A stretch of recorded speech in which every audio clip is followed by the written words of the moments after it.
અડાજણના Madhuvan circle પાસે સુરતના વિઘ્નેશ્વરા એટલે કે લાલબાગના રાજાના દર્શન કરવા માટે મોટી રાત સુધી ભક્તોએ લાઈનો લગાવી હતી, જેની મુલાકાત G24 ન્યૂઝ ચેનલ ટીમે લીધી હતી.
નમસ્કાર દર્શક મિત્રો, હાલ સુરત શહેરમાં સહિત દુનિયાભરની અંદર ગણેશોત્સવનો તહેવાર ચાલી રહ્યો છે.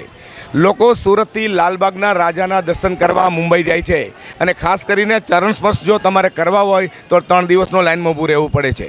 ત્યારે સુરતના ભક્ત છે, ખાસ કરીને LP સવાણી રોડ અડાજણના મધુવન સર્કલની બાજુમાં સુરતના વિઘ્નેશ્વર અત્યારે લાલબાગના રાજાના આપ દર્શન કરી શકો છો, ચરણ પણ સ્પર્શ કરી શકો છો. તેના માટે જે આયોજન કર્યું છે તેને આપણે મળીએ કે તેઓ શું કહેવા માગે છે. મારું નામ રિક્કી હર્ષદભાઈ ઢોલાવાલા. વિશ્વ પ્રસિદ્ધ લાલબાગચા રાજાના મૂર્તિકાર શ્રીમાન સંતોષ રત્નાકર કામલી પાસે ગણેશ પ્રતિમા બનાવી સુરત અડાજણ મધુવન સર્કલ પર સ્થાપના કરવામાં આવી છે. સુરતના વિઘ્નેશ્વરના રૂપમાં દાદાને સ્થાપિત કર્યા છે. જે 89 વર્ષથી લાલબાગચા રાજાની પ્રતિમા બનાવે છે કામલી આર્ટ્સ, એમની જ પાસે આ ગણેશ પ્રતિમા બનાવી મુંબઈથી સુરત લાવવામાં આવી છે.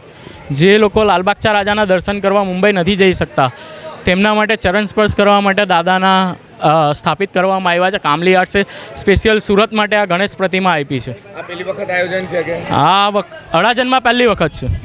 કેવું લાગી રહ્યું છે અત્યારે લોકોનો માહોલ જોઈને સારું લાગી રહ્યું છે ને ભીડ ઘણી રહી છે. રોજે ડેલી ભીડ વધતી જાય છે ને રાજાના ચરણ સ્પર્શ કરવા માટે પબ્લિકને અહીંયા સહેલાઈથી મળી રહ્યું છે. એટલે ગણેશ ભક્તોને નમ્ર વિનંતી છે કે લાલબાગચા રાજાના દર્શન કરવા આ મંડપ પર પધારે. ભારતી હર્ષદભાઈ ઢોલાવરા. આ ભીડ જોઈને વધારે ખુશી થાય છે અમને. હા, રિયા પાનવાલા. કેવું લાગી રહ્યું છે લોકો દર્શન કરવા આપના આંગણે આવે? અમને તો બહુ સારું લાગે છે. અડાજણમાં ફર્સ્ટ ટાઈમ જોવા મળ્યું છે. પબ્લિકને બી સારું લાગે છે. એરિયા વાઇઝ લોકો દર્શન, હા, એરિયા વાઇઝ બધા આવશે હવે દર્શન કરવા. જેમ જેમ બધાને ખબર પડશે કે મુંબઈથી આવી રીતે લાલબાગચા રાજા સુરતમાં આવ્યા છે તેમ તેમ ભીડ વધી રહેલી છે. તમ અમને આનંદ થઈ રહેલો છે. મારું નામ નિશા નાણાવટી.